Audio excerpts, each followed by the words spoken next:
त्याचबरोबर सर्व पत्रकार बंधू भगिनींचा देखील हार्दिक आभार आणि मनापासून आभार. कारण काय आहे ना, तुमची जिथे चूक होते तिथे सगळे तुम्हाला ट्रोल करतात. किती लोकांना याचा अनुभव आहे? पण जेव्हा चांगलं होतं ना, कोणीच त्याच्याबद्दल बोलत नाही. किती लोकांना याचा अनुभव आहे? नाही का? म्हणून कमीत कमी एक दुसऱ्यांसाठी तरी टाळी वाजवूया. दुसऱ्यांना कोणी टाळी वाजवत नाहीये, इतर कोणी आपल्यासाठी टाळ्या वाजवत नाहीये. मग कमीत कमी पत्रकार बंधू भगिनी तरी एक दुसऱ्यांसाठी टाळ्या वाजवत नाही का? किती महत्वाचं आहे ते. म्हणून ना, कधी कधी स्वतःचीच पाठ थोडी थोपायची. दुसरं कोणी येणार नाही, दुसरं कोणी एनकरेज करायला, प्रोत्साहित करायला येणार नाही. म्हणून स्वतःची जबाबदारी, स्वतःला प्रेरित ठेवायची जबाबदारी स्वतः घेणं फार महत्वाचं आहे. कारण दुसऱ्याच्या हातामध्ये रिमोट कंट्रोल दिला ना की आज ते हे बटन दाबणार, दुसऱ्या दिवशी ते बटन दाबणार. आपण आपल्याप्रमाणे जगूच शकत नाही. त्यांचे जे बटन चालतात ना त्याच्याप्रमाणे आपण जगत असतो, नाही का? पण ना, मला सगळ्यात अरे वा धन्यवाद कोणता आहे, त्यांना फार फार पटलं ते. कोणीतरी त्यांचा रिमोट आत्ता बसून दाबतोय.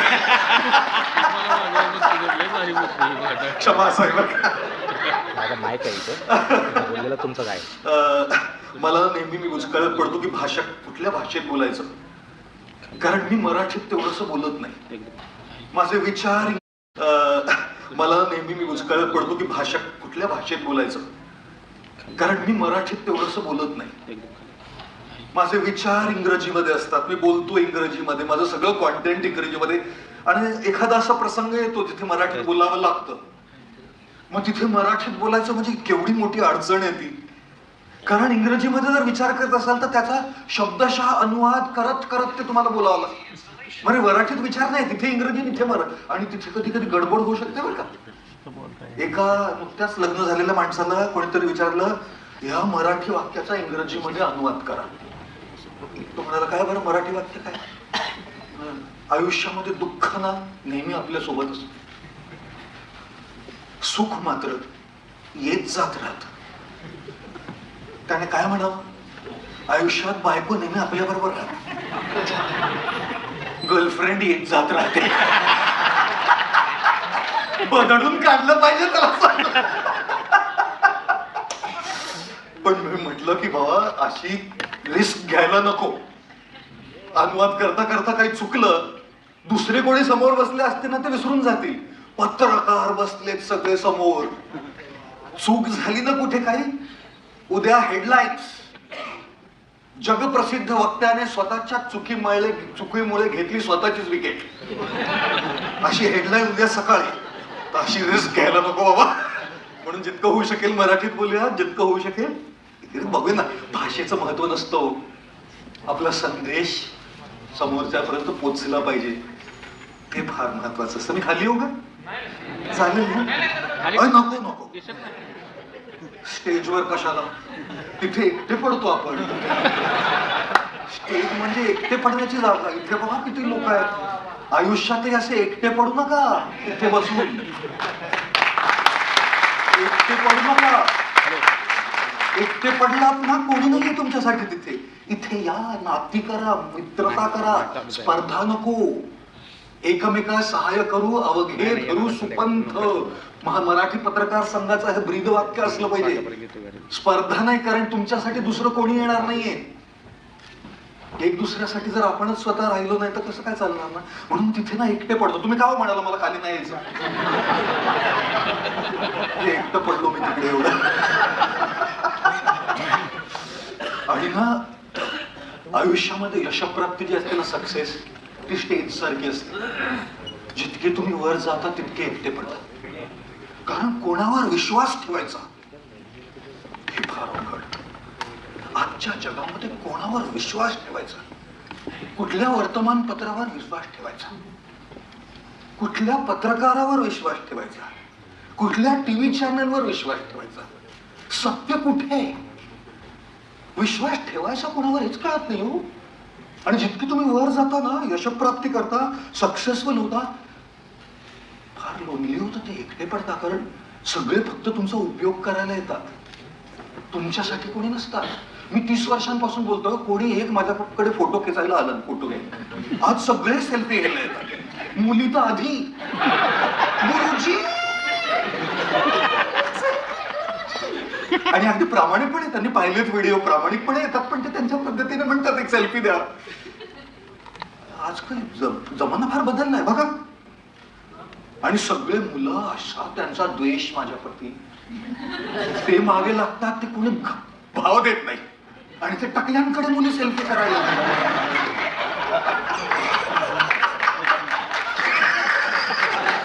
जमाना बदललाय खरंच. साधूंचा धंदा फार चांगला चालू आहे, खरंच सांगतोय.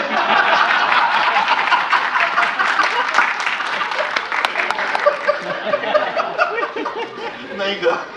झोप नाही येत बघा. 30 वर्षांपासून कोणी नाही, आज सगळे. मला नेहमी हा प्रश्न असतो, लोक माझ्याकडे फोटो काढायला येतात की माझ्या चांगला जो वेळ आहे, आत्ता सगळं चांगलं चालू आहे ना, ते सेल्फी माझ्यासोबत नाही काढत आहेत, माझ्या उत्कर्षासोबत काढतायत. तो उत्कर्ष बदलला ना, कोणी एक ढुंकून देखील पाहणार नाही माझ्याकडे. म्हणून मी म्हणतो, जिनके ना आते थे जवाब उनके सलाम आने लगे, जिनके ना आते थे जवाब उनके सलाम आने लगे, मेरा वक्त क्या बदला, मेरे नीम के पेड़ पे आम आने लगे. खरंच की अचानकच सगळेच लोक. म्हणून ना, एकटे पडून चालणार नाही. जितके आपण तिथे असतो, तिथे एकटेपणाचा जो अनुभव आहे तो वाईट आहे. म्हणून एकत्र राहणं, खाली उतरून येणं, संबंध जोडणं, एक दुसऱ्याशी सहकार्य करणं. स्पर्धा असतेच, सगळ्यांना पुढे जायचंय, कोणाला नाही पुढे जायचंय. इथे बसलेला प्रत्येक पत्रकार हाच विचार करतो की मलाच सगळ्यात मोठा पत्रकार व्हायचं. कोणाला कोणाला असं वाटतं? त्यांनी बोलला नाही. ज्यांचे हात नाहीयेत वर, त्यांना काय वाटतं मी त्यांच्यावर विश्वास ठेवणार आहे? नेटवर्क नाहीये मोबाईलला. कोणाला नाही. प्रत्येक वर्तमानपत्राला, प्रत्येक मीडिया हाऊसला सगळ्यात मोठा मार्केट शेअर, टीआरपी पाहिजे. आहेच की होते सगळं. पण ते सगळं करताना ना, स्पर्धा ठीक आहे, ते सगळं करताना जर आपणच पत्रकार एक दुसऱ्यांसाठी सहकार्य केलं नाही आणि हातामध्ये हात घालून असं एकत्र उभे राहिलो नाही ना, तर कोण उभं राहणार आहे आपल्यासाठी? म्हणून खाली उतरून यायचं, इथे लोकांसोबत यायचं, इथे सहकार्य करून नाती जोडायची, मैत्री करायची. स्पर्धा ती पत्रांची इंडिव्हिज्युअल लोकांची स्पर्धा नाहीये. तुम्ही दोघे मित्रच आहात की, तुम्ही आताही मित्रच आहात की. फक्त हा इथे तो इथे किंवा ही तिथे ती तिथे म्हणून ती मैत्री गेली का? का बरं नको होती मैत्री जायला? बॅलन्स, स्ट्रेस फ्री लाईफ, हे सगळं करण्यासाठी सगळ्यात महत्वाची गोष्ट ही लोक असले पाहिजे. कारण कित्येक गोष्टी असतात ज्या आपल्या हातामध्ये नसतात. तुमच्यापैकी ते किती लोक शाळेमध्ये गणितात फार चांगले होते, मॅथ्स मध्ये? अरे वा वा. किती लोक एकदम डब्बू, एकदम बेकार गणितात? किती लोकांना काही फरक पडला नाही. काय फरक गणित? बापरे. एकदा ना एक टीचर एका वर्गात आली आणि मुलांना म्हणाली, एक ना जहाज डुबतंय, एक बेडूक काय ओरड. ऑडियन्स मस्त आहे, मजा आली ऑडियन्स. एक जहाज डुबतंय, एक बेडूक ओरडतंय आणि बटाटे ना 20 रुपये किलो आहे. माझं वय किती सांगणार? एक मुलगा म्हणाला, मॅडम प्रश्न परत रिपीट करता का? ती म्हणाली, एक जहाज डुबतंय, एक बेडूक ओरडतंय, आधीच असता येते, आणि बटाटे 20 रुपये किलो आहे. माझं वय किती सांगणार? तो म्हणाला 32 मॅडम. ती म्हणाली, एकदम परफेक्ट म्हणाला, एकदम बरोबर आहे, 32च आहे मी. पण ते उत्तर कसं मिळालं तुला? तो म्हणाला, माझी बहीण आहे ना, ती 16 वर्षाची आणि ती हाफ मॅड आहे.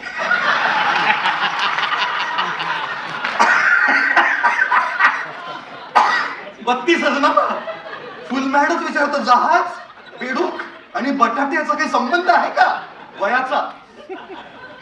मी ना इंजिनिअरिंग केलेलं आहे आणि इंजिनिअरिंग केलं असल्यामुळे माझ्या आयुष्यातले जे काही उदाहरण वगैरे देतो मी कित्येक वेळा गणिताद्वारे देतो.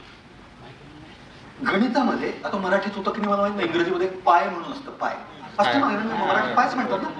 हा, पायची किंमत किती कोणाला सांगता येईल सांगा. सर तुम्ही बोललात शेवटी आधीच अगदी एकदम 3.14. वा वा, हा बरोबर 3.1022/7 काय 3.14 किती किती 1 8 किती दाखवतो. आणि त्या पायला ना आपण काय म्हणतो माहितीये गणित मध्ये, कॉन्स्टंट. का माहितीये का? कारण त्याची किंमत आपण बदलू शकत नाही. त्याचप्रमाणे आयुष्यामध्ये काही गोष्टी असतात त्या कॉन्स्टंट असतात. तुम्ही निवडलंय ना हा पेशा, मग याच्याबरोबर काही पाय येणारच, ह्याबरोबर काही पाय येणारच. त्या पाय म्हणजे रात्र अपरात्री जागे राहणं, कधी कुठे बोलवलं लगेच जाणं, राजनीतिक सामाजिक आर्थिक दबाव, प्रलोभन, त्याबरोबर हे सगळे पाय येणारच. तुम्हाला काय वाटलं मी निवडलं त्याच्याबरोबर काही नाही येणार? पाय हा येणारच. आणि पायला बदलण्याचा प्रयत्न करणं म्हणजे या भिंतीवर जाऊन डोकं आपटण्यासारखं आहे. भिंतीवर जाऊन डोकं आपटल्याने भिंत हलत नाही हो, डोक्याला इजा होते. जे बदलू शकत नाही त्याला नितांत बदलण्याचा प्रयत्न करणं म्हणजे स्वतःच्या मानसिक स्वास्थ्यासाठी सगळ्यात इजा करणारी गोष्ट आहे ती. आपलं मानसिक स्वास्थ्य का खराब होत असतं? कारण आपल्या ज्या हातात नाही ना त्याच्यावरच आपण फोकस करून नेहमी डोकं मारत असतो तिथे भिंतीला. भिंत कधीच हलत नाही, एकाच कंडिशन मध्ये हलते ती. एक माणूस आला माझ्याकडे आणि तुम्हाला विचारतो, गुरुजी काय जास्त पॉवरफुल आहे सांगा, 15 लिटर दूध की 200 ml वोडका? म्हटलं अरे बावळाटा, असा प्रश्न विचारतोस गुरुजींना? तो म्हणाला नाही सांगा ना. मी म्हटलं 15 लिटर दूध. तो म्हणाला चुकीचं उत्तर आहे. कसं काय? 15 लिटर दूध तुम्ही प्यालात, तिथे जाऊन लात मारा, हात मारा, डोकं मारा, भिंत हलेल का?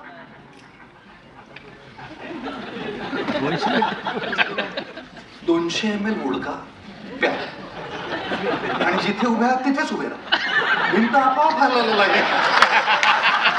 काय त्याचं लॉजिक? काय त्याचं लॉजिक? म्हणून पाय आहे ना भिंतीसारखं आहे मित्रांनो, बंधूंनो भगिनींनो. जे हातात नाही ते मनात ठेवू नका. जे हातात नाही ते मनात ठेवू नका, कारण जे हातात नाही ते मनात ठेवलं की जे हातातलं आहे ना तेही निसटून जातं.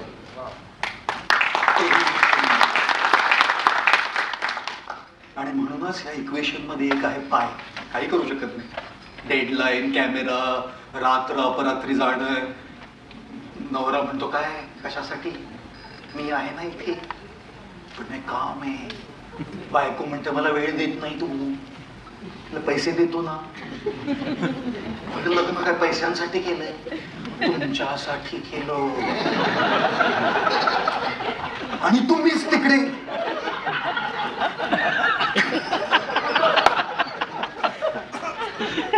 पाय ना पाय, त्या पायमुळे डोकेदुखी करून घ्यायची. आज इथून जाताना हे अगदी मनामध्ये असं लिहून जा. बाकी काही घेऊन गेलात नाही घेऊन गेला त्या लेक्चर मधला काही फरक पडत नाही. जे पाय आहे 3.14 आयुष्यातले आपले पाय काय काय आहेत हे शोधून काढा आणि स्वतःला सांगा हे माझ्या हातात नाही, याच्यावर मी माझं डोकं आदळणार नाही. त्या इक्वेशन मध्ये पाय शिवाय ना एक एक्स असतो. का माहिती तुम्हाला एक्स? हो ना. आता आजकाल एक्स म्हटलं की मुलांना दुसरंच काहीतरी आठवतं. दुसरंच काहीतरी आठवतं त्यांना माहितीये का? नाही मुलींना पण. हो सर कसं कसं तुम्ही, मी म्हटलं फक्त मुलांना का? अहो मुलांना मुलींना ते गृहीत आहे. आता काय एवढंच असं सांगू का? मुला मुलींना बरं का? अहो पण एक लग्न झालेल्या माणसाची एक्स आणि बायको समोर समोर आली तर काय टेन्शन त्याला. म्हणजे डोळे तिकडेच जातात नेहमी. तीच होती माझी प्राणसखी, ही डोकेदुखी. प्राणसखी ही डोकेदुखी असं विचार करतो प्रत्येक वेळा. बायकोने एक समोर समोर काय म्हणतो? तू गाणं गातो तो मनामध्येच, जोरात नाही म्हणत, मनातच गाणं गातो. चाहा था क्या पाया है क्या हमने देखिए दिल में मगर दिल के दिए तेरे लिए. किती लोकांना असं गाणं आलंय, हात वर करू नका, हात वर करू नका, कॅमेरा सगळे चालू आहे, बायकोकडे क्लिपिंग गेली ना. गंमत दुसरी गोष्ट आहे, पण एक्स ना व्हेरिएबल म्हणतात त्याला इक्वेशन मध्ये. व्हेरिएबल म्हणजे जे आपल्या हातामध्ये आहे, जे आपल्या हातात आहे, जे आपल्या हातात आहे त्याच्यावर फोकस करून मानसिक स्वास्थ्य व्यवस्थित राहतं. त्याच्यावर फोकस करून आपला स्ट्रेस जरा कमी होतो. स्ट्रेस सगळ्यांना आहे. तुम्ही पत्रकार नसला असतात, तुम्ही असे साधू झाले असतात ना, साधूंना पण स्ट्रेस असतो. लोक देतात स्ट्रेस. आम्ही काय हिमालयामध्ये बसलेले साधू नाहीत ना, शहरामध्ये राहणारे साधू. सगळ्यात जास्त स्ट्रेस देतात पत्रकार.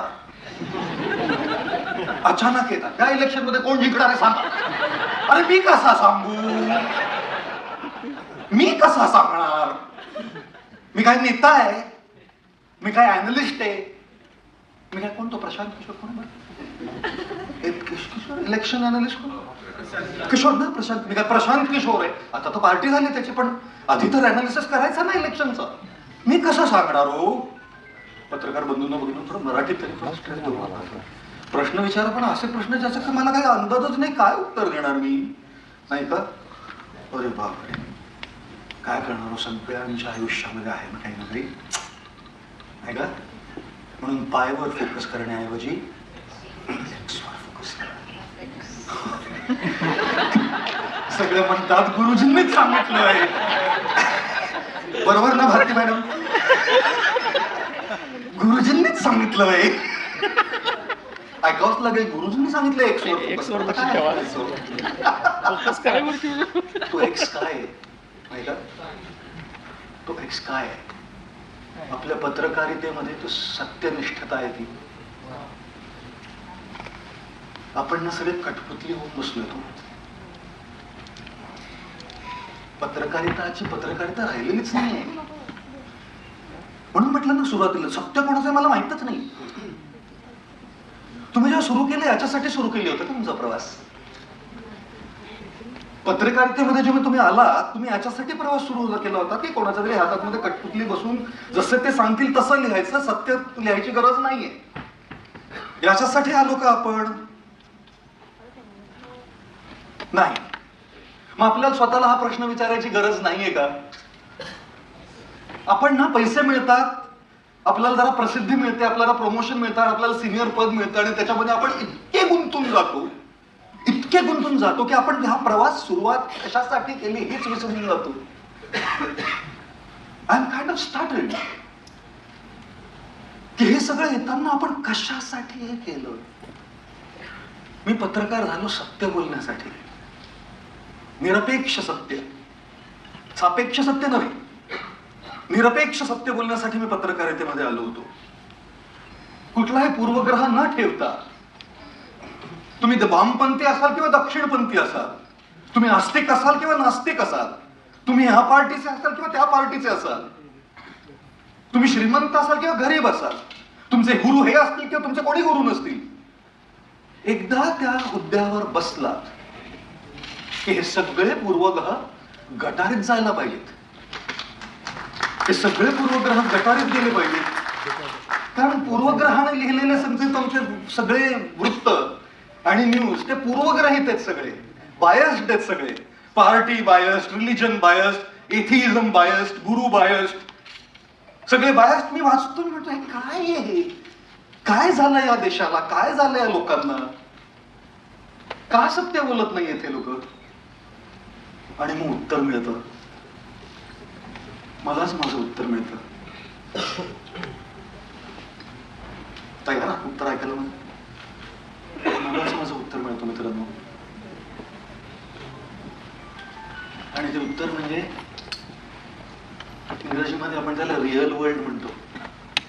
आपण रिअल वर्ल्ड मध्ये जगतो. इथे आपल्या गरजा असतात, परिवार असतो, पैशाची गरज असते, लोनचे EMI क्लिअर करायचे असतात, सत्य बोलून EMI जात नाही, सत्य बोलून नोकरी जाते. नाही का? सत्य बोलून EMI जात नाही तो, सत्य बोलून नोकरी जाते. भीती वाटते तोंड उघडायला. नोकरीच जात नाही. कधी कधी मला मराठी कमी माझी तेवढी चांगली नाही, पण इंग्रजीमध्ये थ्रेटला काय म्हणतात मराठीला? थ्रेट इज धोका. धोका, कधी कधी धोका. पैसे दिले, नोकरी दिली आहे, पण धोका. हे सगळं म्हणजे मला स्वतःलाच माझ्याच प्रश्नाचं उत्तर मिळतं की असे का झालं हे सगळं? का झालं हे सगळं असं? जिथं लोक स्पष्ट असे उभे राहून अस्खलित मराठीत सत्य बोलायचे, का असं सगळं झालं? कारण हे ते जितकं सत्य हेही सत्य आहे. आलं लक्षात ना? Am I making sense? नाही का? ते जितकं सत्य बोलायचं, जितकं सत्य आहे, ही वस्तुस्थिती देखील तितकीच सत्य आहे. मग आपण काय करायचं? कसा मार्मिक प्रश्न आहे, नाही का? सोडू, थांबू आता इथे, तुम्हीच उत्तर शोधा. पुन्हा एक स्टडी हे सांगू काय आणखी? सांगू सर? Thank you sir. तुम्ही एवढं सांगा म्हणून मला प्रोत्साहित केलं. टाळ्या वाजूयात का सरांसाठी? सांगा उत्तर बरं का. मला कसं वाटतं ना, पाय जे आहे ते आपल्या हातात, EMI आपल्या हातात नाहीये. ती नोकरी आपल्याला गरजेची आहे, ते पैसे आपल्याला गरजेचे आहे, तो प्रमोशन आपल्याला गरजेचा आहे. प्रॅक्टिकल राहणं फार महत्वाचं आहे. आदर्शवादी होऊन झाले ना, आदर्शवादी असे फार कमी लोक असतात लोक तसे. पण मग आपण पाहिलं त्यांचं काय होतं. नाही सर कसे हसता हो तुम्ही? असं एकदम मार्मिक हास्य. हिंदीमध्ये म्हणतात दुखती रग पे हात रख दी नाही. कुठेतरी असं सेन्सिटिव्ह मुद्दा काढला नाही का? काय करायचं? असं आदर्शवादाने जगता येत नाही म्हणून व्यावहारिक व्हायला लागतच. आणि व्यवहारामध्ये सत्य नेहमी चालत नाही. मग काय करणार? एक्स वर फोकस करायचं. हा पाय. व्यावहारिक आयुष्यामध्ये हे सगळं करावं लागणार. ह्याचे काही इथे दोन मतं नाही आहेत, कोणाचीच नाही आहेत. लोक घाबरतात असं स्टेजवर येऊन हे सगळं बोलायला.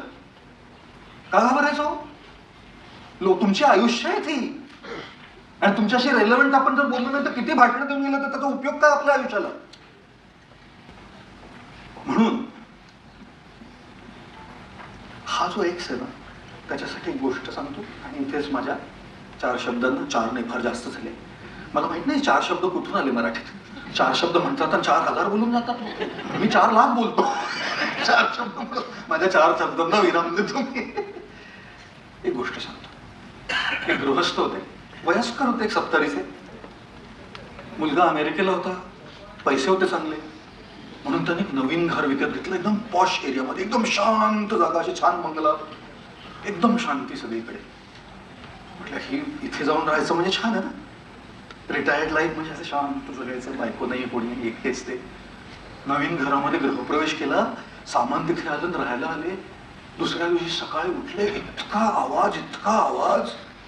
बाहेर येऊन पाहिलं, सगळे लहान लहान मुलं क्रिकेट खेळतात आणि जोर जोरात आवाज करून दिवसभर नुसता क्रोश. त्रस्त झाले ते.